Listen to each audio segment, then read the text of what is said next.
Meeting থেকে ফেরার পর থেকেই নীলা খুব চুপচাপ হয়ে যায়। আগে রুদ্র কাছে এলে সে একটু হাসতো, এখন ফোন বাজলেই কেঁপে ওঠে, মেসেজ এলেই মুখ ফ্যাকাশে হয়ে যায়। রুদ্র বুঝতে পারে কিছু একটা ঠিক নেই। একদিন অফিসে রুদ্র শুনে ফেলে দুজন কর্মচারী কথা বলছে, জানিস নীলার স্বামী নাকি খুব খারাপ মানুষ, ওকে নাকি বাড়িতে আটকে রাখে। রুদ্রর বুক ধক করে ওঠে। সে প্রথমে বিশ্বাস করতে চায় না, কিন্তু সেদিন সন্ধ্যায় নীলা হঠাৎ তাড়াহুড়ো করে অফিস থেকে বেরিয়ে যায়। রুদ্র চুপচাপ তার পিছনে যায়। নীলার স্বামীর বাড়ির সামনে গাড়ি থামে। ভেতর থেকে চিৎকারের শব্দ আসে। রুদ্রর মাথা গরম হয়ে যায়। সে দরজা জোরে জোরে ধাক্কা দেয়। ভেতরে ঢুকে যা দেখে তার বুক কেঁপে ওঠে। নীলার গালে লাল দাগ, চোখে জল, হাত কাঁপছে। তার স্বামী রাগে চিৎকার করছে। রুদ্র গম্ভীর গলায় বলে, হাত তুলেছ কেন? লোকটা বলে, ও আমার বউ, যা ইচ্ছা করব।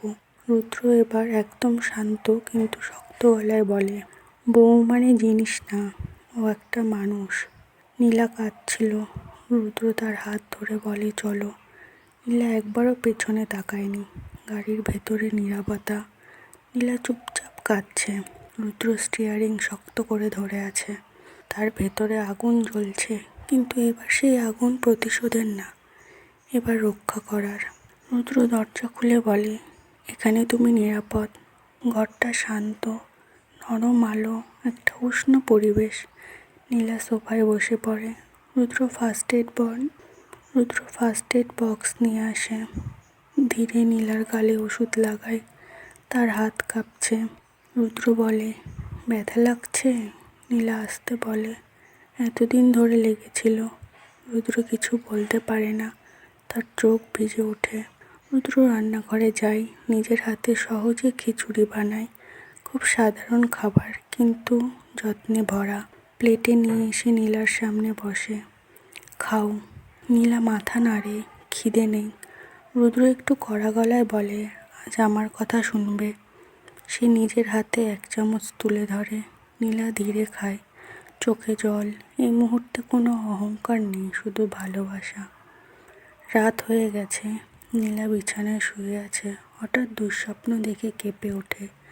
রুদ্র পাশে বসে তার হাত ধরে আছে। আমি আছি তো। এই দুটো কথায় নীলা ভেঙে পড়ে। সে উঠে রুদ্রর বুকে মুখ লুকায়।